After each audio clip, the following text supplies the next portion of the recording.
الحمد لله الذي هدانا.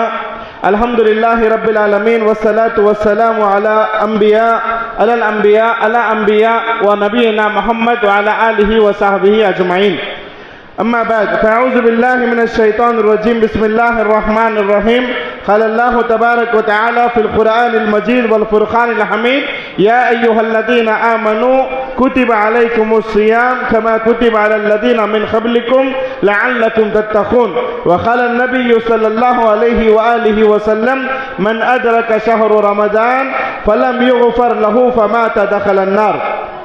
محترم حاضرین مجلس، خصوصاً اسٹیج پر موجود یا کرسیوں پر تشریف فرما ذمہ داران اور میرے معزز علماء اکرام، مرد و خواتین اور میرے امت کے نونہال بچوں، آج کے اس درس میں یا اس پروگرام میں ہم آپ کے سامنے استقبال رمضان کو کیسے ویلکم کرنا ہے، ہم اس کے بارے میں کچھ باتیں کریں گے. میرے عزیز ساتھیوں، دیکھیں، ایک عقلمند تاجر جو ہوتا ہے، بزنس مین جو ہوتا ہے، تجارت کرنے والا جو ہوتا ہے، وہ اپنا سامان، اپنی تجارت کا سامان اسی موسم میں بیچنے کی کوشش کرتا ہے جس موسم میں اسے فائدہ زیادہ ہوتا ہے، جس موسم میں اسے نفع زیادہ ہوتا ہے. آج بھی آپ دیکھیں کتنے ایسے کسان ہیں، کتنے ایسے تاجر ہیں، کتنے ایسے بزنس مین ہیں جنہوں نے اپنے مال کو خزینہ بنا کر کے رکھا ہے. چاہے وہ کپاس کے تاجر ہو، چاہے وہ چاول کے تاجر ہو، چاہے وہ جوار کے تاجر ہو، اس طریقے سے بہت سارے تاجر آپ کو مارکیٹ میں ملیں گے جنہوں نے اپنے غلے کو، اناج کو، سامان کو خزینہ بنا کر کے رکھا ہے، اور وہ اسی وقت اپنے سامان کو نکالیں گے جب موسم ہوتا ہے اور فائدہ زیادہ ہوتا ہے. ایک تاجر کی حکمت ہوتی ہے اور ایک تاجر اور بزنس مین کی کارکردگی ہوتی ہے. ایسے ہی ایک مسلمان کا، ایک عقلمند مسلمان کا یہی حال ماہ رمضان سے ہوتا ہے. رمضان کا یہ مبارک مہینہ جس کا ایک ایک لمحہ قیمتی ہے، ایک ایک لمحہ قیمتی ہے. گنتی کے کچھ ایام باقی رہ گئے ہیں، غالباً ابھی ایک جمعہ باقی ہے، اس کے بعد پیر یا منگل سے انشاءاللہ تبارک و تعالی رمضان شروع ہونے والا ہے. تو گنتی کے کچھ ایام باقی رہ گئے ہیں، ہمیں رمضان کی تیاری کرنا ہے. دیکھو، اہل علم کے تعلق سے اہل علم سلف صالحین کے بارے میں فرماتے ہیں، سلف صالحین یعنی صحابہ، تابعین، تبع تابعین، اور وہ لوگ جو اس دنیا سے نیکی اور بھلائی کے ساتھ رخصت ہو گئے، ان کے متعلق خصوصاً امام رجب رحمۃ اللہ علیہ فرماتے ہیں کہ سلف صالحین رضوان اللہ علیہم اجمعین، صحابہ کا یہ طریقہ تھا کہ صحابہ رمضان کی آمد سے پہلے، ایک دو دن پہلے نہیں، مہینہ دو مہینے پہلے نہیں، بلکہ 6 مہینے پہلے سے رمضان کی تیاری شروع کرتے تھے. کتنی بڑی بات، اللہ اکبر. اور ہماری حالت یہ ہے کہ ہم رمضان کے آخری دن تک کھاتے پیتے رہتے.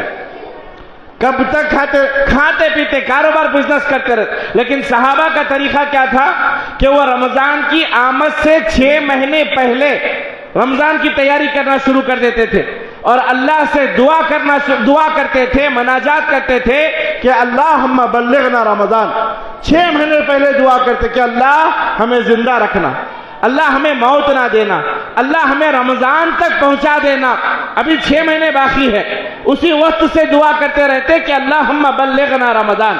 اور جب رمضان گزر جاتا تو بقیہ 6 مہینے جو ہوتے ہیں نا، بقیہ 6 مہینے، پہلے 6 مہینے دعا کرتے کہ اللہم بلغنا رمضان، کہ اللہ رمضان تک پہنچا دے، رمضان میں نیکیاں کرنے کی توفیق دے، رمضان میں عبادت کرنے کی طاقت ہمیں عطا فرما، صبر دے، تحمل دے، دعائیں کرتے رہتے. لیکن جب رمضان ختم ہو جاتا تو ختم ہو جاتا تو بقیہ 6 مہینوں میں یہ دعا کرتے کہ اللہ رمضان میں جو کچھ ہماری ٹوٹی پھوٹی عبادتیں ہوئی ہیں، اللہ تو اپنے رحم و کرم سے اسے قبول فرما. 12 مہینے، پورے 12 مہینے رمضان کی فکر ہی میں رہتے تھے. یہ صحابہ کا اسلوب تھا. الغرض میرے عزیز ساتھیوں، رمضان کا یہ مبارک مہینہ جس کا لمحہ لمحہ قیمتی ہے، ایک عقلمند مسلمان اس مبارک مہینے کے ایک ایک لمحے کو غنیمت سمجھتا ہے، ایک ایک لمحے کو غنیمت سمجھتا ہے اور ایک ایک لمحے کو ضائع ہونے نہیں دیتا. مومنوں اور مسلمانوں کے لیے یہ مہینہ نیکیوں کی بہار لے کر کے آتا ہے. اور میرے عزیز ساتھیوں، اس مبارک مہینے میں اللہ تبارک و تعالیٰ کے جانب سے رحمتوں، برکتوں اور مغفرتوں کی برکھا برستی ہے۔ اور اتنا ہی نہیں، اللہ تبارک و تعالیٰ اس مبارک مہینے میں اپنے عبادت گزار بندوں سے راضی ہو کر کے انہیں جہنم سے آزاد کر کے جنت میں داخل فرماتا ہے۔ اور اتنا ہی نہیں، یہ وہ مبارک مہینہ ہے جس کی ہر رات اللہ تبارک و تعالیٰ بندوں کی گردنوں کو جہنم سے آزاد کر کے جنت میں داخل فرماتا ہے۔ یہ وہ مبارک مہینہ ہے جس مہینے میں اللہ تبارک و تعالیٰ نے امت کی ہدایت کا فرمان قرآن حکیم کو نازل فرمایا ہے۔ یہ وہ مبارک مہینہ ہے جس مہینے میں اللہ کے نبی فرماتے ہیں اللہ تبارک و تعالیٰ اس مبارک مہینے میں شیاطین کو بند کر دیتا ہے، جنات کو زنجیروں میں، سرکش جنات کو زنجیروں میں جکیڑ دیتا ہے۔ اور اتنا ہی نہیں، جہنم کے سارے دروازے بند کر دیے جاتے ہیں اور جنت کے سارے دروازوں کو اللہ تبارک و تعالیٰ کھول دیتا ہے۔ الغرض میرے عزیز ساتھیوں، بے شمار فضیلتیں ہیں رمضان المبارک کی، اتنی فضیلتیں ہیں کہ اللہ کے رسول صلی اللہ علیہ وسلم فرماتے ہیں کہ اس ماہ مبارکہ میں اللہ تبارک و تعالیٰ بندوں کے اعمال کا اجر و ثواب بڑھا چڑھا کر کے عطا کرتا ہے، بے انتہا اجر و ثواب، کوئی اس کی انتہا نہیں ہے، اتنا اجر و ثواب اللہ عطا کرتا ہے۔ الغرض میرے عزیز ساتھیوں، یہ مبارک مہینہ آ رہا ہے، ہمیں چاہیے کہ ہم اس مبارک مہینے کی تیاری کریں، اس کے لیے پریپیئر ہوں۔ جیسا ہم سوچتے ہیں نا، دیکھو اکثر کیا ہوتا ہے، ہر ماں باپ کا یہ رویہ ہوتا ہے۔ ابھی بچوں کے ایگزام چل رہے ہیں، غالباً کل سے PUC کے ایگزام شروع ہونے والے ہیں۔ دعا کریں کہ اللہ تبارک و تعالیٰ ہر مسلمان بچوں کے لیے اس ایگزام کو آسان فرمائے اور انہیں اول درجے کی کامیابی عطا فرمائے۔ ہر 10th میں، PUC میں جو بھی بچے ہیں، اللہ ان کی زندگیوں کو آسان بنائے اور ان کے مستقبل کو روشن فرمائے۔ تو ماں باپ کا یہ رویہ ہوتا ہے کہ بچوں کے جو ایگزام قریب آتے جاتے ہیں، ماں باپ پلاننگ کرنا شروع کرتے ہیں۔ کیا پلاننگ کرتے ہیں بھائی؟ سال بھر پلاننگ ہوتی ہے ماں باپ کی، اب بچوں کی چھٹیاں آئیں گے تو ہمیں بچوں کو لے کر کے ٹور پر جانا ہے، پکنکس پر جانا ہے، ہمیں ویکنڈز پہ جانا ہے۔ کیوں؟ کیونکہ بچوں کو بھی انٹرٹینمنٹ چاہیے نا۔ سال بھر بچے پڑھے ہیں، لکھے ہیں، روزانہ صبح 7 بجے بستر سے اٹھ کر کے شام کو 5 بجے تک مدرسہ جا کر کے، اسکول جا کر کے تعلیم حاصل کیا، محنتیں کی، مشقتیں اٹھائیں، تکلیفیں جھیلی، جو بھی علم حاصل کیا ہے، سال بھر بچوں نے محنت کیا ہے۔ اب بچوں کے انٹرٹینمنٹ کے لیے کچھ تو بھی چاہیے۔ تو ماں باپ، جو بھی ماں باپ ہیں، جو بھی وہ پیشہ انجام دیتے ہیں، جو بھی وہ نوکری کرتے ہیں، چاہے وہ گورنمنٹ سروینٹ ہو، چاہے وہ تاجر ہو، چاہے وہ بزنس مین ہو، سال کے ختم ہونے سے پہلے وہ پلاننگ کرتا ہے کہ بچوں کے لیے ٹائم دینا ہے، بچوں کی چھٹیاں آنے سے پہلے وہ اپنی چھٹیوں کو بچا کر کے رکھتا ہے۔ اور جیسے ہی چھٹیوں کی چھٹیاں آتی ہیں، بچوں کو لے جاتا ہے گھمانے کے لیے، پھرانے کے لیے، ٹور کے لیے، پکنک کے لیے۔ کوئی دادی کے گھر جا رہا ہے، کوئی نانی کے گھر جا رہا ہے، کوئی ماموں کے گھر جا رہا ہے، کوئی خالہ کے گھر جا رہا ہے۔ اچھی بات ہے، ماں باپ کا فرض بنتا ہے کہ وہ بچوں کے لیے بھی ٹائم نکالیں۔ خالی بزنس، کاروبار، تجارت، پیسہ نہیں۔ کس کے لیے کما رہے ہیں؟ یہ بیوی بچوں کے لیے تو کما رہے ہیں۔ اگر آپ ان کو وقت نہیں دو گے تو کن کو وقت دو گے؟ کیا فائدہ آپ کے پیسوں کا؟ کیا فائدہ آپ کی دولت و جائیداد کا جب آپ کی بیوی آپ سے خوش نہیں ہے، آپ کے بچے آپ سے خوش نہیں ہیں؟ تو اس پیسوں کا، اس دولت کا فائدہ کیا ہے؟ اچھی بات ہے، آپ ان کے لیے وقت نکالیں، ان کو ٹور پر لے کر کے جائیں، پکنک کو لے کر کے جائیں، انہیں گھمائیں پھرائیں، کھلائیں پلائیں۔ ایک باپ کی ذمہ داری ہے، ماں باپ کی یہ ذمہ داری ہے۔ لیکن ہم نے کبھی سوچا کہ رمضان آنے والا ہے، رحمتوں کا مہینہ ہے، برکتوں کا مہینہ ہے، عبادت کا مہینہ ہے۔ سال کے 11 مہینے ہم کام کرتے ہیں، محنتیں کرتے ہیں، تجارت کرتے ہیں، نوکریاں کرتے ہیں، بزنس کرتے ہیں۔ کیا کبھی کوئی مسلمان ایسا ہے جو اپنی چھٹیوں کو بچا کر کے رکھا ہو کہ رمضان میں ہمیں چھٹیاں ڈال کر کے عبادت کرنا ہے کوئی مرد مجاہد ایسا کہ خاص طور پر اپنی چھٹیوں کو اس نے رمضان کے لیے متعین کیا؟ ہم دنیا بھر کے کاموں کے لیے چھٹیاں نکالتے ہیں لیکن رمضان کے لیے چھٹیاں نہیں نکالتے، بڑے افسوس کی بات ہے۔ تو یہ تیاری کرنا ہے، رمضان کے آنے سے پہلے رمضان کے لیے ہمیں فری ہونا ہے، رمضان کے آنے سے پہلے ہمیں اپنے کاموں کو ختم کر لینا ہے، کیونکہ رمضان میں ہمیں بس عبادت کرنا ہے۔ تجارت، کاروبار، نوکری، پیسہ، دولت، جائیداد، یہ تو سال بھر لگا ہوا ہے۔ اللہ کے لیے کب نکالو گے وقت؟ بیوی کے لیے وقت نکال رہے ہو، بچوں کے لیے وقت نکال رہے ہو، سسرال کے لیے وقت نکال رہے ہو، دنیا بھر کے کاموں کے لیے وقت نکال رہے ہو، لیکن کبھی آپ نے اللہ کے لیے وقت نکالا؟ کبھی آپ نے رمضان کے لیے وقت نکالا؟ کبھی رمضان کے لیے اپنی چھٹیوں کو بچا کر کے رکھا؟ کبھی رمضان کے لیے اپنی تجارت کو بچا کر کے رکھا؟ نہیں میرے عزیز ساتھیوں، ہمیں چاہیے کہ ہم رمضان کے لیے وقت نکالیں، پہلے سے پریپیئر ہو۔ اور میں قسم کھا کر کے کہتا ہوں، اگر کوئی آدمی سال بھر سے رمضان کی فکر میں لگا رہے، سال بھر سے رمضان کی فکر میں لگا رہے کہ مجھے رمضان آنے والا ہے، میں اپنی چھٹیوں کو بچا کر کے رکھوں، رمضان آنے والا ہے، میں اس کی تیاری کروں۔ اگر کوئی آدمی سال بھر سے رمضان کی تیاری کرتا آ رہا ہے اور اللہ نہ کرے کہ اسے رمضان نصیب نہیں ہوا، ہم میں سے بہت سارے ایسے ہیں، رمضان کی آمد سے پہلے اس کا انتقال ہو گیا، تو اللہ کی قسم انشاءاللہ رمضان کی جو نیت سے اس نے تیاری کی تھی، اللہ اسے رمضان کا پورا اجر و ثواب عطا فرمائے گا۔ یہ اللہ کے نبی کا وعدہ ہے، کیونکہ اللہ کے نبی فرماتے ہیں انما الاعمال، حدیث کیا ہے جی؟ انما الاعمال، ماشاءاللہ بچے بول رہے تھے۔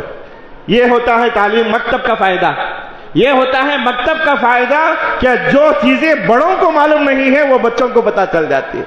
تو اعمال کا دار و مدار اللہ نے نیتوں پر رکھا ہے۔ الغرض میرے عزیز ساتھیوں، رمضان کا استقبال ہمیں کرنا ہے، ویلکم کرنا ہے، کیونکہ یہ مبارک مہینہ آ رہا ہے، رحمتوں والا مہینہ آ رہا ہے، برکتوں اور مغفرتوں والا مہینہ آ رہا ہے۔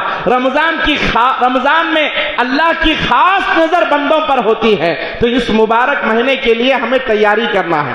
سب سے پہلے کام جو ہمیں کرنا ہے اس مبارک مہینے کی ویلکم کے لیے، تیاری کے لیے، ہمیں چاہیے کہ ہمیں سب سے پہلے رمضان کی آمد سے پہلے اپنے گناہوں پر قادم ہو کر کے اللہ سے توبہ و استغفار کریں۔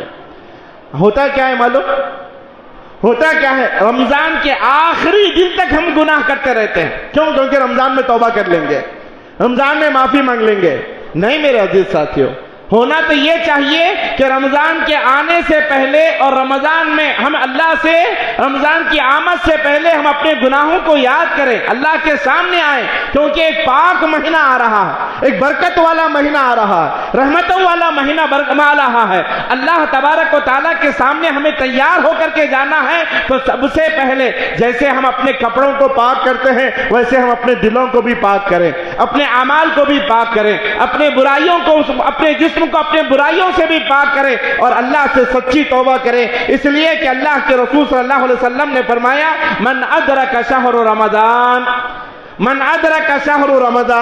فلم یغفر له فمات دخل النار، جس نے رمضان کا یہ مبارک مہینہ پایا اور اس میں اللہ کی عبادت کر کر کے اللہ کو راضی نہ کیا اور اپنے گناہوں کی معافی نہ کروا لیا، اللہ کے نبی فرماتے ہیں فمات دخل النار، وہ جیسے ہی مرے گا سیدھے جہنم میں چلا جائے گا، جیسے ہی مرے گا سیدھے جہنم میں چلے جائے گا۔ اسی لیے میں سب سے پہلے کیا کہا؟ رمضان سے پہلے، رمضان کے آنے سے پہلے ہمیں رمضان کی تیاری کرنا ہے۔ وہ تیاری کیا ہے؟ ہمیں رمضان کے لیے اپنے آپ کو فری کرنا ہے، روزے رکھنا ہے، رات کا قیام کرنا ہے، قرآن پڑھنا ہے، تلاوت کرنا ہے، ہمیں وقت اللہ کے لیے صرف کرنا ہے اور پورا وقت ہمیں دین اللہ کے خاطر دینا ہے، اللہ کو راضی کرنے کے لیے دینا ہے، اپنے گناہوں کی معافی کے لیے دینا ہے۔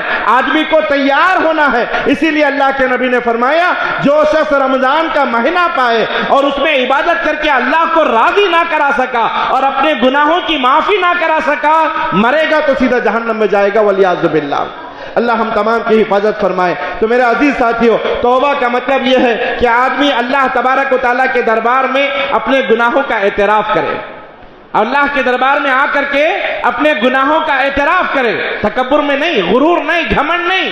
وہ مالک الملک ہے، وہ بادشاہوں کا بادشاہ ہے، اس کے سامنے آئے، آ کر کے اپنے گناہوں کا اعتراف کریں۔ اللہ میں نے فلاں وقت میں قرضے لون پر، میں نے فلاں وقت میں سود پر پیسہ لیا تھا، اللہ میں نے فلاں وقت میں فلاں برائی کی تھی، اللہ میں گنہگار بندہ ہوں، اللہ میں تیرا سب سے بڑا گنہگار گنہگار بندہ ہو، تو مالک ہے، تو خالق ہے، تو رازق ہے، گناہوں کو معاف کرنے والا ہے۔ اللہ میں تیرا گنہگار بندہ تیرے سامنے کھڑا ہوں، اللہ میرے اعمال وہ نہیں ہے کہ میرے گناہوں کو معاف کروا سکے، اللہ تو تیرے رحمت سے میرے گناہوں کو معاف فرما۔ اللہ کے پاس آئیں اور اپنے گناہوں کا اعتراف کریں، اپنے گناہوں پر شرمندگی کا اظہار کریں، اور آئندہ گناہ نہ کرنے کے عزم کے ساتھ اللہ کے سامنے توبہ و استغفار کریں۔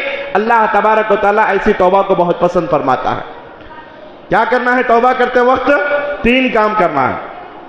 گناہوں کی معافی کروانا ہو تو 3 کام کرنا ہے۔ توبہ کے لیے 3 کام۔ پہلا کام گناہ کا اعتراف کرنا، گناہ کا ایکسپٹ کرو، گناہ کو ایکسپٹ کرو کہ میں گنہگار ہوں، یہ اپنے آپ کو دل کو بولو کہ میں گنہگار ہوں، اللہ تو مالک ہے، تو معاف کرنے والا ہے۔ ایکسپٹ کرنا، اپنے گناہ کا اعتراف کرنا۔ دوسرا کام کیا ہے کہ شرمندگی کا اظہار کرنا کہ اللہ میں نے کتنا گندا کام کیا ہے، اللہ میں نے کتنا غلط کام کیا ہے، شرمندگی کا اظہار کرنا ہے۔ اور تیسرا کام کیا کرنا ہے؟ دوبارہ گناہ نہ کرنا کا عزم کرنا، اللہ میں نے یہ کام کیا آئندہ یہ گناہ نہیں کروں گا۔ تب جا کر کے اللہ کے نبی فرماتے ہیں گناہوں کی توبہ کے لیے، توبہ کی قبولیت کے لیے جس توبہ میں یہ 3 شرطیں پائی جائیں اللہ اس کی توبہ کو قبول فرماتا ہے۔ اسی طریقے سے اگر کسی کا حق مارا ہو تو اس کے حق کو ادا کریں، یہ 4تھی شرط بنتی ہے۔ میرے عزیز ساتھیوں، یہاں ایک جملہ آپ کو زیادہ کہوں گا۔ بھئی دنیا میں سب گنہگار ہیں، میں کوئی دودھ کا دھلا نہیں ہوں، آپ کوئی دودھ کے دھلے نہیں ہیں، کیونکہ اللہ کے نبی نے واضح الفاظ میں فرما دیا کل بنی آدم خطا، بنی آدم کا ہر بیٹا گنہگار ہے۔ آدم کے ہر بیٹے سے گناہ کا سرزد ہونا یقینی ہے، کوئی گناہ سے پاک نہیں ہے۔ کوئی کہے کہ بھئی میں معصوم عن الخطا ہوں، میں ان سے کوئی گناہ نہیں ہوتا، پھر وہ انسان ہی نہیں ہے۔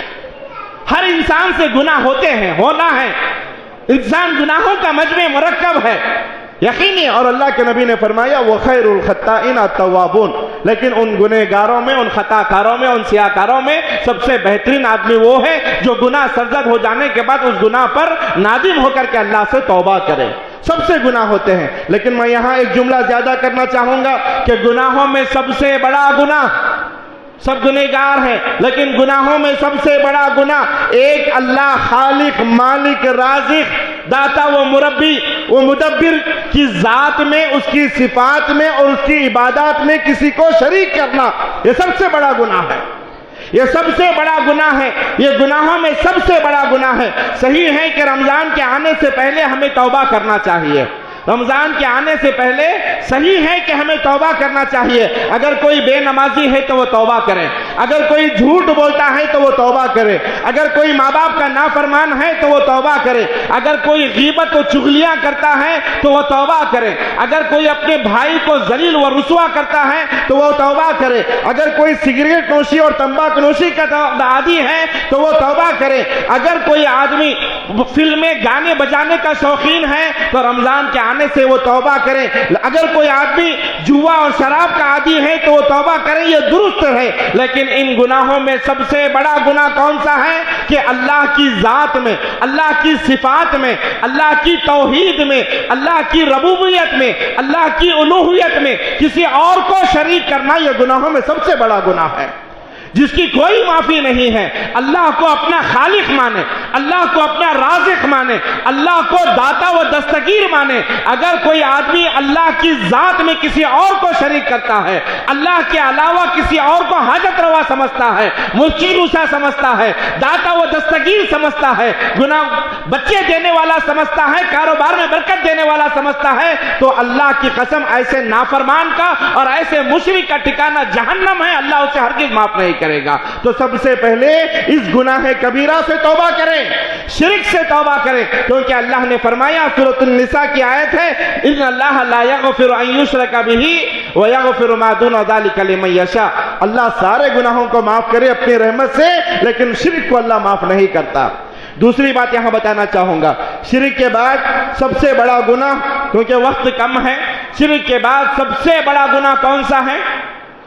شرک کے بعد سب سے بڑا گناہ دین اسلام کے اندر نئی چیزوں کو ایجاد کرنا، جسے ہم اور آپ شریعت اسلامیہ بدعت کہتی ہے، یعنی وہ کام جسے اللہ کے نبی نے نہیں کیا ہو، وہ کام جسے اللہ کے رسول صلی اللہ علیہ وسلم نے کرنے کا حکم نہیں دیا ہے، یا وہ کام جسے اللہ کے رسول صلی اللہ علیہ وسلم نے کر کے نہ بتلایا ہو، یا وہ کام جسے کسی صحابی نے کیا ہو اور اللہ کے نبی نے خاموشی اختیار کیا ہو، اگر ان تمام کاموں سے ہٹ کر کے کوئی کام ایجاد کرتا ہے تو وہ بدعت کہلاتا ہے۔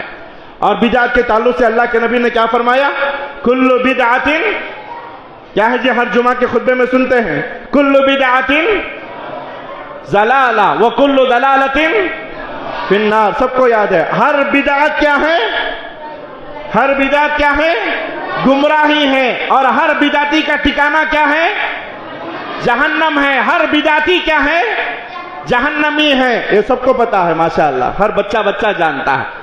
لیکن عمل کی جب بات آتی ہے تو یہاں پر بڑے بڑے بھی ڈگمگا جاتے ہیں، بڑے بڑے بھی ڈگمگا جاتے ہیں۔ کیا کریں، سسرال کا معاملہ ہے، کیا کریں، سالے نے دعوت دیا ہے، سالے کی بات کو ٹال نہیں سکتے، کیا کریں، کالج کا فرینڈ ہے، کیا کریں جی، پڑوسی ہے، کیا مجبور ہوں، جانا تو پڑتا ہے، کیا کرنا ہے۔ یہاں پر آدمی کا ایمان بہک جاتا ہے۔ تو سب سے پہلے شرک سے توبہ کریں، اس کے بعد بدعتوں سے اجتناب کریں۔ اللہ نے قرآن مجید سورۃ الفتح کی آیت نمبر 17 میں فرمایا، تلک حدود اللہ، تلک حدود اللہ۔ ابھی بچی بڑی پیارے انداز میں بتا رہی تھی اطاعت اللہ اور اس کے رسول کی اطاعت کے تعلق سے۔ اللہ نے کہا تلک حدود اللہ، جیسے ہر کنٹری کی باؤنڈری ہوتی ہے، ہر کنٹری کا بارڈر ہوتا ہے، اور اس کنٹری سے دوسری کنٹری میں جانے کے لیے آپ کو ویزے کی ضرورت پڑتی ہے۔ آپ انڈین ہیں، بنگلہ دیش میں جانا چاہتے ہو تو بغیر ویزے کے نہیں چھوڑا جاتا، کیونکہ یہ بارڈر بنایا گیا۔ آپ پاکستان میں داخل ہونا چاہتے ہیں تو داخل ہونے دیں گے؟ نہیں دیں گے، کیوں؟ کیونکہ وہاں بارڈر بنایا گیا ہے۔ اللہ نے کہا دین اسلام کا بھی بارڈر بنایا گیا ہے، حدود بنائے گئے ہیں، تلک حدود اللہ۔ اور وہ حدود کیا ہے؟ دین اسلام کے حدود کیا ہیں؟ کتاب اللہ اور سنت رسول، یہ حدود ہیں، تلک حدود اللہ، کتاب اللہ و سنت رسول۔ اللہ نے آگے کہا وَمَن يُطِعِ اللَّهَ وَرَسُولَهُ يُدْخِلْهُ جَنَّاتٍ تَجْرِي من تحتها الانہار۔ جو حدود بنائے گئے ہیں، اور وہ حدود اللہ اور اس کے رسول کی اطاعت ہے۔ جو اللہ اور اس کے رسول کی اطاعت کرے گا، اللہ اور اس کے رسول کے بتائے ہوئے طریقے کے مطابق زندگی بسر کرے گا، دین اسلام کے اندر نئی چیزوں کو ایجاد نہیں کرے گا، اللہ کے نبی نے فرمایا اللہ اسے ایسی جنتوں میں داخل کرے گا جس کے نیچے سے نہریں بہتی ہیں۔ پھر آگے اللہ تبارک و تعالیٰ نے اسی آیت میں فرمایا وَمَن يَتَوَلَّ يُعَذِّبْهُ عَذَابًا علیما۔ جو منہ موڑے گا، اعراض کرے گا، شریعت اسلامیہ میں اپنی منمانی چلانے کی کوشش کرے گا، یہ کہے گا کہ جی حدیث تو ہے لیکن ہمارے امام صاحب نے نہیں بتایا، حدیث تو ہے لیکن ہمارے امام اس کو نہیں مانتے، حدیث تو ہے لیکن ہمارے مسجد میں یہ نہیں چلتا، جو ایسے کہتا ہے نا، اللہ نے کہا یعذبہ عذابا علیما، ایسے گستاخ کو ایک تو دنیا میں بھی برباد کریں گے اور آخرت میں بھی اسے دردناک عذابات میں اس کو ملوث کریں گے۔ الغرض میرے عزیز ساتھیوں، آج کتنی ایسی بدعتیں ہیں جنہیں آج سنت سمجھ کر کے کیا جا رہا ہے، کتنی بدعتیں ہیں، اور علماء نے اپنے پیٹ پالنے کے لیے انہوں نے اس کو سنت بنا دیا ہے، نعوذ باللہ، سنت بنا دیا ہے۔ کتنی ایسی بدعتیں ہیں، آپ دیکھیں گناتا جاؤں گا تو ختم نہیں ہوں گے بدعتیں، اتنی بدعتیں ہیں۔ نماز کے بعد اجتماعی دعا کرنا اللہ کے نبی سے ثابت ہے؟ ثابت نہیں ہے۔ نماز کے بعد اذان سے پہلے اللہ کے نبی پر درود پڑھنا، اللہ کے نبی پر درود پڑھنا حدیث سے ثابت ہے۔ درود تو اذان کے بعد ہونی چاہیے تھا، لیکن آج درود اللہ کے نبی سے اللہ اذان سے پہلے کیا جاتا ہے۔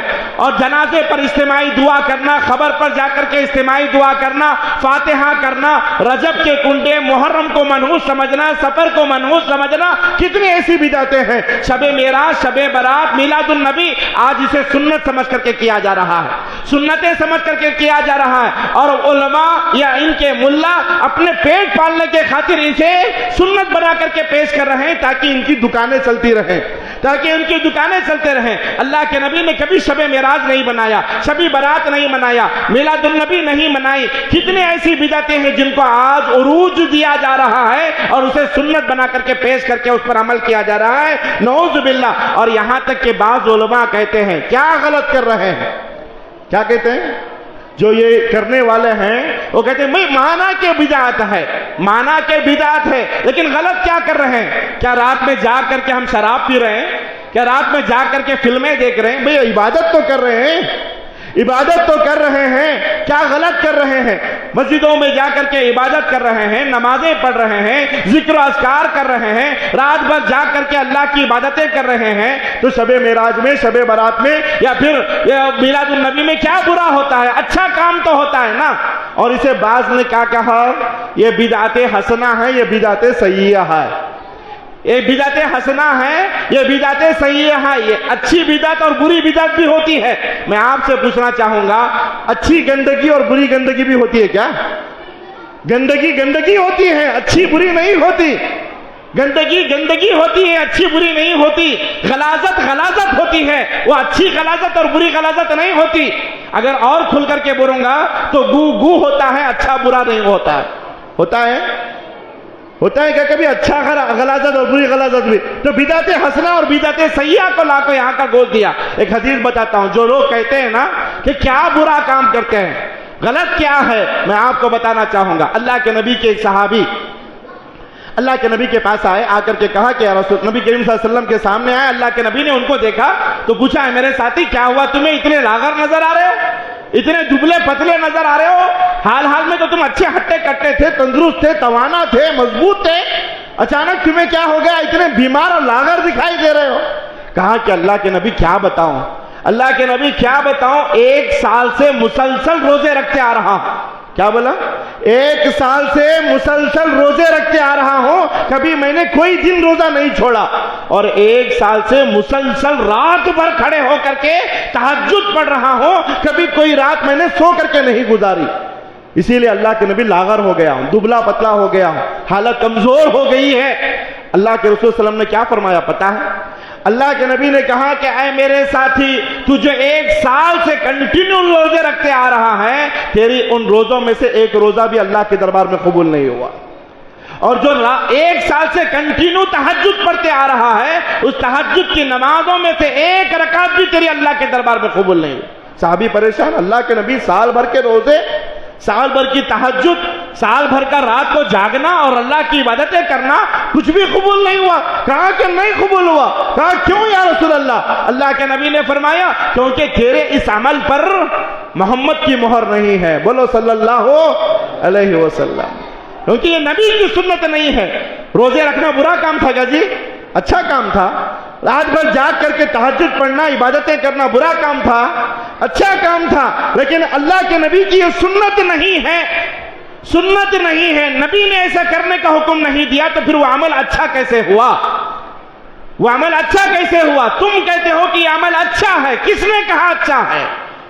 کس نے کہا اچھا ہے؟ تمہارے پاس وحی آئی، جبرائیل آ کر کے بتا کر کے گئے، تم نبی ہو، پیغمبر ہو، اسلام کتاب اللہ، تلک حدود اللہ، اللہ نے کہا ہے، تو یہ بدعتیں ہیں۔ اللہ کے لیے بدعتوں سے اجتناب کیجئے، چھپ چھپ کر کے جا کر کے کھائیے نہیں، بولو ڈنکے کی چوٹ کو، یہ شرک کا کھانا ہے، میں نہیں کھاتا، یہ بدعت کا کھانا ہے، میں نہیں کھاتا، میں اس میں شریک نہیں ہوتا۔ بھلے خاندان کٹ جائے، سسرال ناراض ہو جائے، ماں باپ دور ہو جائے، لیکن جب بات جب شریعت کی آتی ہے، اسلام کی آتی ہے، تو وہاں پر کمپرومائز نہیں کیا جا سکتا۔ شریعت اور دین کی جب بات آئے تو کمپرومائز نہیں کیا جا سکتا، اور جو کمپرومائز کر لیتا ہے، اللہ کی قسم پھر وہ مسلمان کہلانے کے لائق نہیں ہے، وہ اپنے آپ کو اسلام سے خارج کر دے۔ الغرض میرے عزیز ساتھیوں، سب سے اس ماہ مبارکہ میں بہت سارے اعمال ایسے ہیں جن کو کرنا ضروری ہے۔ اس میں سب سے پہلا عمل کیا ہے؟ سب سے پہلا عمل یہ ہے کہ اس ماہ مبارکہ کے اللہ تبارک و تعالیٰ نے روزوں کو فرض کیا ہے۔ یا ایھا الذین آمنوا کتب علیکم الصیام، اللہ نے تم پر رمضان کے روزے فرض کیے ہیں۔ ہر مسلمان کو روزے رکھنا فرض ہے، چاہے وہ مرد ہو یا عورت ہو، بوڑھے ہو یا پھر بوڑھے ہو، عورتیں ہو، جو بھی ہو، سب کو روزے رکھنا ہے، سب کو روزے رکھنا ہے۔ اور یہاں ایک بات بتانا چاہوں گا، روزے کی تفصیلات بڑی ہیں، لیکن یہاں ایک بات یاد رکھیے، جو بغیر عذر کے کوئی عذر نہیں ہے، عذر سے مراد مسافر بھی نہیں ہے، بیمار بھی نہیں ہے۔ اگر کوئی آدمی روزہ نہیں رکھتا، بغیر عذر کے کوئی روزہ چھوڑ دیتا ہے، کہتا ہے کہ جی آج جی میں نہیں آیا، روزہ نہیں رکھا، بھائی نہیں، دل نہیں بولا نہیں رکھا، دل نہیں بولا نہیں رکھا، بھئی آج کام بہت تھا اس واسطے روزہ چھوڑ دیا، ہوتا ہے نا ایسا کبھی کبھی لوگ بولتے ہیں کیا رے بھائی روزہ نہیں رکھا؟ نہیں بھائی کام بہت تھا اس کے واسطے روزہ نہیں رکھا. نہیں بھائی سردی ہو گئی روزہ نہیں رکھا. کہتے کتنی بڑی بات. سردی ہوئی تو روزہ چھوڑ رہے, بخار آیا روزہ چھوڑ دے رہے, سر میں درد بہت ہو رہا تھا روزہ چھوڑ دیے. ہمارے عورتیں مائیں بہنوں کی بیماریاں ہیں, معمولی بیماریوں پر, معمولی شکایتوں پر روزوں کو چھوڑ دیتے ہیں. لیکن ان لوگوں کے لیے یہ بات کہنا چاہوں گا کہ اگر کوئی آدمی بغیر عذر کے اگر کوئی ایک روزہ چھوڑ دیتا ہے تو اس کے کفارے میں وہ زندگی بھر بھی روزے رکھتے رہے, وہ اس ایک روزے کی کمی کو مکمل نہیں کر سکتا, اس ایک روزے کے اجر و ثواب کو نہیں پا سکتا. اس لیے اللہ کے لیے اللہ کا شکر ادا کرو. اللہ نے ہمیں زندگی عطا کی ہے, پھر سے ایک مرتبہ اللہ نے ہمیں رمضان نصیب فرمایا ہے, اور انشاءاللہ اس ماہ مبارکہ کے پورے روزے رکھیں گے انشاءاللہ رکھیں گے. بچے بڑے سب کو روزے رکھنا ہے, یہ روزوں کے فرائض میں سے ہے. یہاں ایک بات بتانا چاہوں گا, وقت ختم ہو رہا ہے, مجھ سے آخری 5 منٹ میں یہ باتوں کو ختم کرتا ہوں. بہت قیمتی بات ہے. روزے تو سب رکھیں گے بول کر کے انشاءاللہ کہیں ہیں, کہیں رکھیں گے نا انشاءاللہ رکھیں گے. لیکن روزے رکھ رہے ہیں تو روزے کو قبول بھی ہونا ہے. قبول ہونا ہے نہیں ہونا ہے؟ کیا چپکے جیسے ہی چلو رکھ لے رہے ہیں, سب جنے رکھ رہے ہیں میں بھی رکھ رہا ہوں؟ نہیں, روزہ ایک عبادت ہے اور روزے کی قبولیت شرط ہے, کیونکہ اللہ کے نبی نے فرمایا اعمال میں سب سے عظیم عمل جس کا اجر و ثواب اللہ نے یہ کہا انہ الصوم لی وانا اجزی بہ, روزہ میرے لیے ہے اور میں ہی کل قیامت کے دن اس کا اجر دوں گا. روزے کا اجر کتنا ہے, کتنا ثواب ہے, کسی کو پتہ نہیں, کوئی حدیث سے ثابت نہیں ہے. اللہ نے کہا, چھپا کر کے اللہ نے رکھا, کہا کہ کل قیامت کے دن اس کا اجر میں دوں گا. میں آپ سے پوچھنا چاہتا ہوں, کیا ہر روزے دار کا روزہ قبول ہوگا؟ کیا ہر روزے دار کا روزہ قبول ہوگا؟ سب روزہ رکھتے ہیں ماشاءاللہ, تو کیا ہر روزے دار کا روزہ قبول ہوگا؟ کیا ہر روزے دار باب الریان سے جنت میں داخل ہوگا؟ نہیں میرا جی ساتھی, ہر روزے دار کا روزہ قبول نہیں ہوگا. کیوں؟ کیونکہ جب تک آپ کے روزے میں یہ 2 شرطیں نہ پائی جائیں جو شرطیں اللہ کے نبی نے بتلایا ہے, اس وقت تک آپ کا روزہ قبول نہیں ہے. روزہ کیا ہے اللہ, اور 2 شرطیں کیا ہیں؟ بخاری اور مسلم کی حدیث ہے. اللہ کے رسول صلی اللہ علیہ وسلم نے کیا فرمایا؟ حدیث یاد ہے آپ کو, من صام رمضان ایمانا واحتسابا غفر له ما تقدم من ذنبه. کیا فرمایا اللہ کے نبی نے؟ جو شخص رمضان کے روزے رکھے, پہلی شرط کیا ہے؟ ایمان ہو. دوسری شرط کیا ہے؟ ثواب کی نیت ہو. یہ 2 شرطیں اللہ کے نبی نے فرمائے ہیں. اگر کوئی کافر روزہ رکھتا ہے, بھئی کالج میں بچے پڑھ رہے ہیں, غیر مسلم بچے بھی دیکھ کر کے کہتے ہیں کہ بھائی چل تو روزہ رکھ رہا ہے میں بھی رکھ لیتا ہوں, اس کافر کا روزہ قبول ہے؟ نہیں. کیونکہ ایمان نہیں ہے. بہت سارے سائنٹسٹ, بہت سارے ڈاکٹر, رمضان آتا ہے تو ڈاکٹر روزہ رکھتے ہیں کہ نہیں جی؟ غیر مسلم ڈاکٹر بھی روزہ رکھتے ہیں 1 مہینے کے روزہ. اور ڈاکٹر تو ہر ڈاکٹر یہ کہتے ہیں کہ سال میں 1 مہینے کے روزے رکھنا ضروری ہے. اگر 1 مہینے کے روزے رکھو گے تو یہ آپ کا جو بلڈ سرکولیشن ہے نا, یہ پھر سے ریفریش ہوتا ہے. یہ اندر کی جو مشینیں ہیں یہ پھر سے ریفریش ہوتی ہیں بھوکے پیسے رہنے سے. یہ ڈاکٹرز کہتے ہیں, اور ڈاکٹرز خود روزہ رکھ رہے ہیں. یہودی ہیں, نصرانی ہیں, کرسچن ہیں, غیر مسلم ہیں, وہ روزہ رکھ رہے ہیں. تو کیا ان ڈاکٹروں کا بھی روزہ قبول ہے؟ نہیں. کیوں؟ کیونکہ ایمان نہیں. اللہ کے نبی نے 2 شرطیں بتائی ہیں. من صام رمضان, پڑھو حدیث میرے ساتھ, من صام رمضان ایمانا واحتسابا غفر له ما تقدم من ذنبه. تو اللہ کے نبی نے کیا فرمایا؟ جو شخص رمضان کے روزے رکھے ایمان اور احتساب کے ساتھ, مومن ہونا شرط ہے. مشرک کا روزہ اللہ قبول نہیں کرتا, کافر کا روزہ اللہ قبول نہیں کرتا. جو مشرک ہے, کافر ہے, اس کا روزہ قبول نہیں ہے. ایمان شرط ہے, ثواب کی نیت شرط ہے. اگر کوئی آدمی روزہ رکھ کر کے خبروں پر سجدے کرتا ہے, روزہ رکھ کر کے خبروں کے سامنے جا کر کے مناجات کرتا ہے, روزہ رکھ کر کے خبروں کا طواف کرتا ہے, روزہ رکھ کر کے غیر اللہ کے نعرے لگاتا ہے, روزہ رکھ کر کے یا علی المدد یا غوث المدد کے نعرے لگاتا ہے, ایسے مشرک کا روزہ قبول نہیں ہے. کیونکہ اللہ کے نبی نے شرط لگایا ہے, ایمان ہونا ہے, مومن ہونا ہے. مشرک کا روزہ اللہ قبول نہیں کرتا، اور ثواب کی نیت ہونا ہے، ثواب کی نیت ہو، اللہ میرے اس روزے پر اجر عطا فرما۔ اور دوسری بات یہاں پر بتانی جو ہے روزے کی قبولیت کی شرائط میں سے ہے، بخاری اور مسلم کی روایت ہے، اللہ کے نبی نے فرمایا من لم یدع قول الزور فلیس للہ حاجتا فی ان یدع طعامہ و شرابہ۔ اللہ کے نبی کہتے ہیں جو شخص رمضان کے روزے رکھے اور روزے کی حالت میں وہ جھوٹ سے باز نہ آئے، غیبت اور چغلی سے باز نہ آئے، برے باتوں سے باز نہ آئے، من لم یدع قول الزور، بری باتیں نہ چھوڑے، فلیس للہ حاجتا ان یدع طعامہ و شرابہ، اللہ کو ایسے آدمی کا بھوکا رہنا پیاسا رہنا کوئی فائدہ ہی نہیں ہے، اس کا روزہ قبول ہی نہیں ہے۔ اگر آدمی روزہ رکھ کر کے جھوٹ بولتا ہے، عورتیں روزہ رکھ کر کے اپنے ساس بہو کی غیبتیں چغلیاں کرتے رہتی ہیں، اگر مرد اپنے روزہ رکھ کر کے پڑوسیوں کی برائیاں بیان کرتے رہتے ہیں، تو اللہ کے نبی نے فرمایا ایسے آدمی کا روزہ قبول ہے کہ جی قبول نہیں۔ اللہ کے نبی نے کتنا پیارا اسلوب دیا ہے، دیکھو اللہ کے رسول صلی اللہ علیہ وسلم نے کتنا پیارا درس دے رہے ہیں اللہ کے نبی۔ اگر تم روزے کی حالت میں ہو اور انجانے میں تمہاری کسی سے لڑائی ہو گئی، انجانے میں تمہاری کسی سے لڑائی ہو گئی، راستے میں جا رہے تھے، اچانک کوئی گاڑی لے کر کے گھس گیا، ایک تو بھوکے پیاسے ہیں، بھوکے پیاسے رشتے کو دماغ اور بھی کام نہیں کرتا، اب کوئی گاڑی لے کر کو ہمارے اندر گھس گیا، ہمارے اوپر چڑھ گیا تو کیا ہونا، بی پی کا ریس۔ لیکن اللہ کے نبی نے فرمایا صبر کرو، صبر کرو۔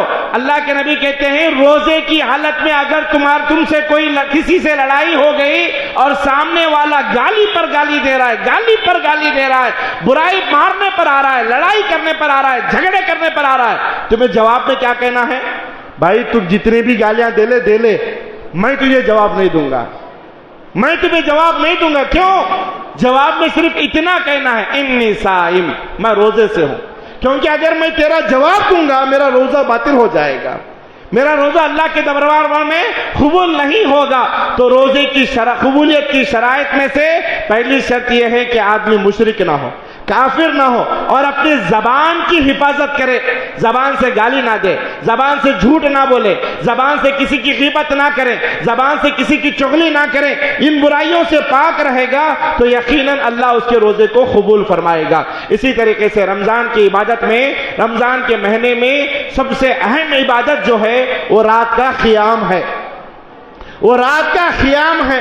اللہ کے رسول صلی اللہ علیہ وسلم، اللہ تبارک و تعالی قرآن مجید کے اندر فرماتا ہے، اللہ کے نبی فرماتے ہیں من خام رمضان ایمانا و احتسابا، یہاں بھی وہی دو شرطیں، جو رمضان کا قیام کرے، ایمان ہونا، مشرک نہیں ہونا، کافر نہیں ہونا، ثواب کی نیت ہونا، اللہ کے نبی کہتے ہیں اس کے پچھلے تمام گناہوں کو اللہ معاف فرمائے گا۔ اللہ اکبر۔ من سام رمضان ومن خام رمضان، جو رمضان کے روزے رکھتے ہوئے رمضان کا قیام کرتا ہے، اور قیام لمبا ہونا چاہیے، لمبا قیام کرے، رات بھر جاگ کر کے عبادت کرے، سال بھر سو رہے، کم سے کم رمضان کے مہینے میں تو 1 گھنٹہ ٹھہر کر کے اللہ کی عبادت کرے۔ اللہ کے نبی کہتے ہیں جو رمضان کے روزوں کے ساتھ ساتھ رمضان کا قیام بھی کرے گا، اللہ اس کے پچھلے تمام گناہوں کو معاف فرمائے گا۔ اللہ تبارک و تعالی قیام کو بہت پسند فرماتا ہے۔ اللہ کے رسول صلی اللہ علیہ وسلم رات کو اٹھ کر کے لمبی لمبی نماز پڑھتے، پیر سوج جاتے، اتنے موٹے موٹے ہو جاتے، پیروں میں ورم آ جاتا، پیروں میں خون آ جاتا، پیروں سوج جاتے۔ حضرت عائشہ اللہ کے نبی سے پوچھتی ہیں رضی اللہ تعالیٰ عنہا، اے اللہ کے نبی، اللہ نے آپ کے اگلے پچھلے تمام گناہ معاف کر دیے، تمام گناہ معاف کر دیے، پھر اتنی لمبی لمبی عبادت کرنے کی ضرورت کیا ہے آپ کو؟ رات بھر کھڑے ہو کر کے عبادت کرنے کی ضرورت کیا ہے؟ تہجد پڑھنے کی ضرورت کیا ہے؟ اتنا لمبا قیام، لمبا سجدہ، لمبا رکوع، اتنی رات بھر جھاگ کر کے، رو کر کے، گڑ گڑا کر کے اللہ کے سامنے کھڑے ہو رہے ہیں، اللہ کے نبی ضرورت کیا ہے آپ کو؟ اللہ کے نبی حضرت عائشہ رضی اللہ تعالیٰ عنہ سے فرماتے ہیں اللہ کے نبی، اے عائشہ رضی اللہ تعالیٰ عنہ، اللہ نے جو میرے اگلے پچھلے گناہ معاف کیا ہے نا، اللہ نے میرے اگلے پچھلے جو گناہ معاف کیا ہے، اس احسان پر کیا میں اللہ کا شکر نہ بجا لاؤں؟ کیا میں اللہ کا شکر نہ بجا لاؤں کہ اللہ نے میرے اگلے پچھلے گناہوں کو معاف کیا ہے؟ یہ بہت بڑا احسان ہے میرے اوپر۔ افلا اکون عبدا شکورا، کیا میں اس احسان پر اللہ کا شکر نہ بجا لاؤں؟ اللہ کے نبی ایک مرتبہ حضرت حفصہ رضی اللہ تعالیٰ عنہ کے ساتھ ناراض ہو گئے، اللہ کے نبی ایک مرتبہ حضرت حفصہ رضی اللہ تعالیٰ عنہ جو اللہ کے نبی کی بیوی تھی ان سے ناراض ہو گئے. فوراً جبرائیل امین آئے آ کر کے کہا اللہ کے نبی کو, اللہ کے نبی آپ رجوع کیجئے, حضرت حفصہ سے رجوع کیجئے, کیونکہ اللہ حضرت حفصہ کو بہت پسند کرتا ہے اور اللہ جس سے پسند کرتا ہے آپ کا فرض بنتا ہے کہ آپ بھی اس کو پسند کریں.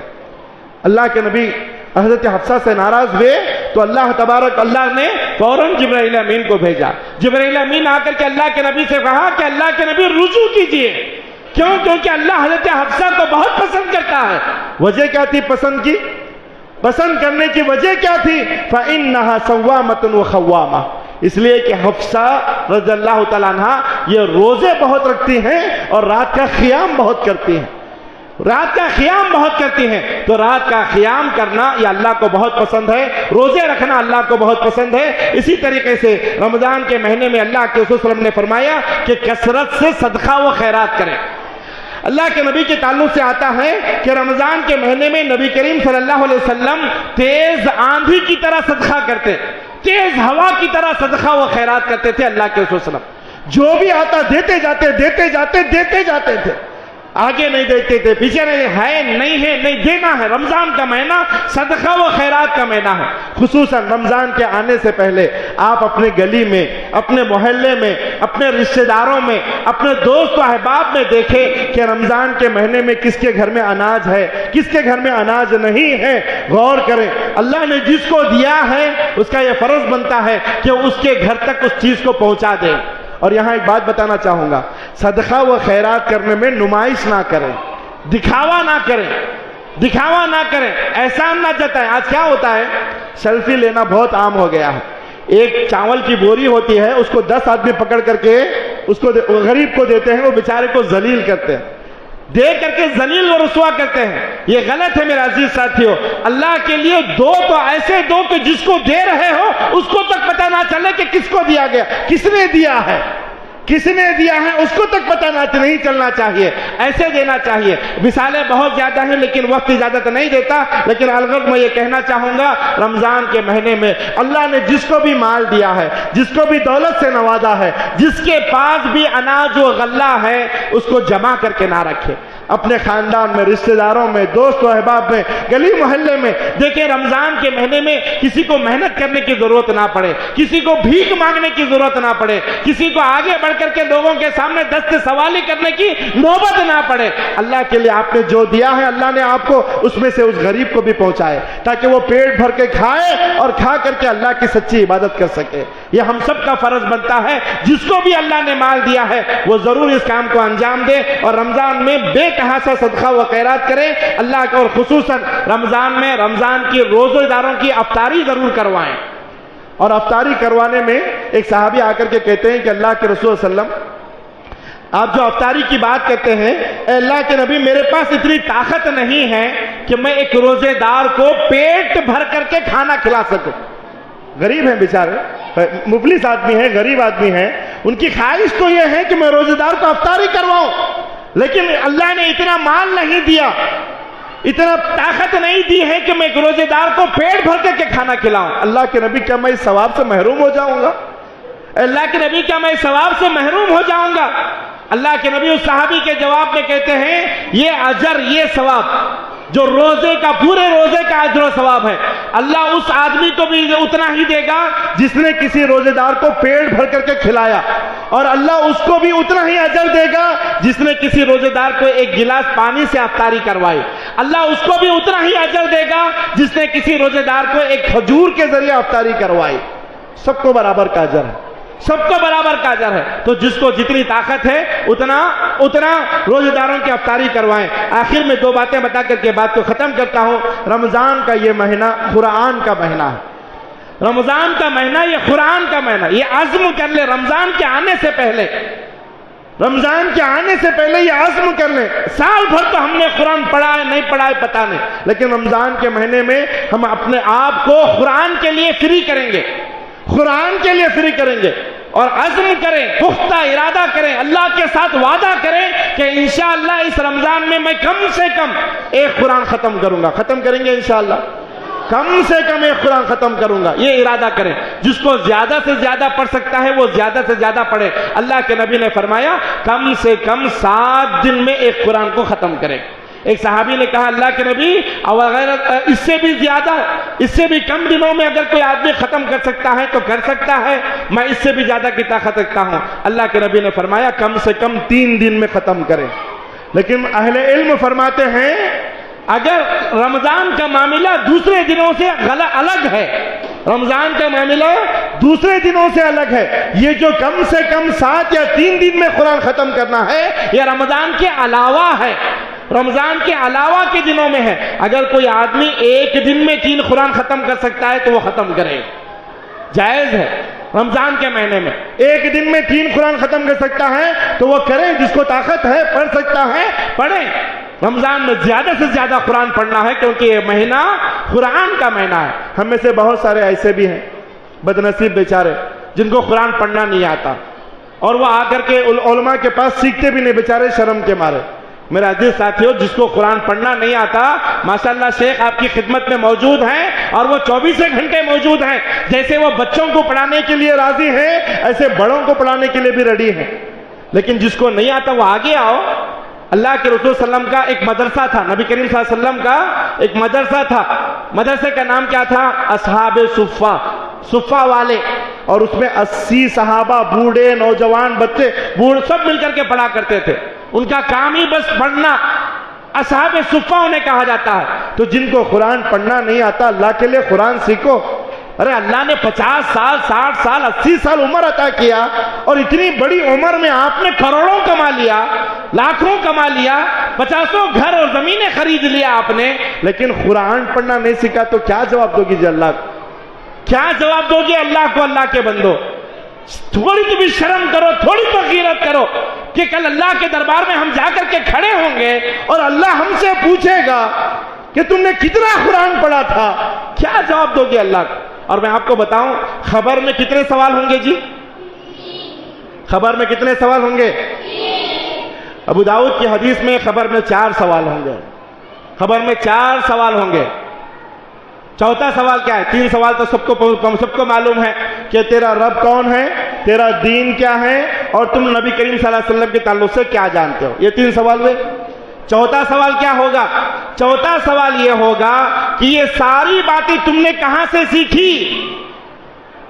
تم نے یہ ساری باتیں، تیرا رب میرا رب اللہ ہے، میرا دین اسلام ہے اور میں نبی کو محمد صلی اللہ علیہ وسلم کو اپنا نبی مانتا ہوں، یہ باتیں کہاں سے سیکھی؟ قرآن پڑھا ہوگا دنیا میں تو وہ جواب دے گا قرأت کتاب اللہ آمنت بہ وصدقت بہ، کہ اگر میں نے ان باتوں کو قرآن میں پڑھا تھا، حدیث میں پڑھا تھا، اس پر ایمان لایا تھا اور اس کی تصدیق کیا تھا، جواب دو گے۔ چوتھا سوال کا جواب ہے اگر آپ نے قرآن پڑھائی نہیں ہے تو کیا خاک خبر میں جواب دو گے؟ یہیں سے خبر تو جو پہلی سیڑھی ہے یہیں پر فیل ہو جاؤ گے تو آخرت کیا ملے گی؟ اللہ کے بندو قرآن پڑھنا سیکھو، قرآن پڑھنا سیکھو۔ الحمدللہ تمہارے لیے مدرسہ قائم کیا گیا ہے اور یہ مدرسہ میں اللہ جزائے خیر دے ان تمام لوگوں کو جس نے بھی جیسے بھی اس مدرسے کو قائم کرنے میں مدد کیا ہے، اللہ سب کو اجر و ثواب دے، اللہ سب کے مالوں میں برکت عطا فرمائے۔ جس نے بھی جیسے بھی اس میں تعاون کیا ہے اللہ اس کے تعاون کو قبول فرمائے۔ تو یہ مدرسہ بڑوں کے لیے بھی ہے، بچوں کے لیے بھی ہے۔ اگر کوئی بڑا آ کر کے سیکھنا چاہتا ہے اہلاً و سہلا، شیخ حاضر ہیں، وہ کبھی بھی قرآن آپ کو سکھانے کے لیے تیار ہے۔ تو اللہ کے لیے مرنے سے پہلے ایک مرتبہ تو بھی قرآن کی ایک لائن تو بھی پڑھ کر کے مرو۔ قرآن پڑھنا نہیں آتا کتنی بڑی بدنصیبی کی بات ہے۔ چلو مانا کہ قرآن پڑھنا نہیں آتا، اب ایسا آدمی کیا کرے؟ ایسا آدمی کیا کرے رمضان میں جس کو قرآن پڑھنا نہیں آتا؟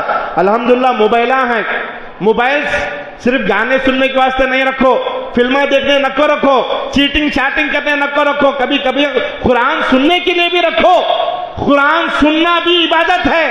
اللہ نے کیا کہا؟ فَإِذَا قُرِئَ الْقُرْآنُ فَاسْتَمِعُوا لَهُ وَانصِتُوا، قرآن کو غور سے سنو، خاموشی کے ساتھ سنو، سننا بھی عبادت ہے۔ اللہ کے نبی نے عبداللہ ابن مسعود سے کہا عبداللہ قرآن سناؤ۔ اللہ کے نبی نے عبداللہ ابن مسعود سے کہا کہ عبداللہ قرآن سناؤ۔ عبداللہ ابن مسعود کے آنکھ بھر آئے، کہا کہ اللہ کے نبی قرآن تو آپ پر اترا ہے، قرآن آپ پر اترا ہے اور میں آپ کو قرآن سناؤں؟ کہا اللہ کے نبی نے کہ ہاں میرا جی چاہتا ہے کہ میں آج کسی اور سے قرآن سنوں، کسی اور سے قرآن سنوں۔ عبداللہ ابن مسعود رضی اللہ تعالیٰ عنہ نے سورہ نساء کی تلاوت فرمائی۔ سورہ لمبی حدیث ہے تو اللہ کے نبی نے قرآن کو سنا بھی ہے، سننا بھی عبادت ہے۔ الغرض میرے عزیز ساتھیو، رمضان کے مہینے میں اگر اللہ نے کسی کو مال و دولت عطا فرمایا ہے تو کوشش کریں کہ وہ رمضان کے مہینے میں عمرہ کر سکے، اس لیے کہ اللہ کے نبی نے فرمایا العمرۃ فی رمضان تعدل حجہ، جس نے رمضان کے مہینے میں عمرہ کیا اس کا اجر و ثواب حج کے برابر ہے۔